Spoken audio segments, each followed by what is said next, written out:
यानंतर बघूयात वर्ध्यातली एक ब्रेकिंग बातमी आहे। वर्ध्याच्या सिव्हिल हॉस्पिटलमध्ये भीषण आग लागल्याची घटना घडली। आमदार राजेश बकान यांनी हॉस्पिटलची पाहणी केली आहे। या घटनेची चौकशी केली जाणार असून दोषींवर कठोर कारवाई करणार असल्याची प्रतिक्रिया बकान यांनी दिली आहे। तर मुख्यमंत्री देवेंद्र फडणवीस यांना घटनेची माहिती देणार असल्याचंही त्यांनी म्हटले।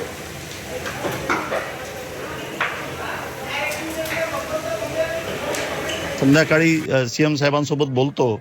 या ठिकाणी जी काही दुर्दैवी घटना झाली अशी घटना वारंवार कुठेही घडायला नको, कारण हा जीविताशी खेळ असल्याचा प्रकार आहे। आणि या ठिकाणी जे फायर एक्स्टिंग्विशन असेल, त्याचं ऑडिट असेल, इलेक्ट्रिकचं ऑडिट असेल, हे प्रत्येक हॉस्पिटलमध्ये जसं हॉटेलमध्ये करतात हॉस्पिटलमध्ये का करत नाही, हा माझा प्रश्न आहे। हा, मी आता पाहणी केली असता ते अनेक डॉक्युमेंट्स त्या ठिकाणी जळलेल्या अवस्थेमध्ये दिसले।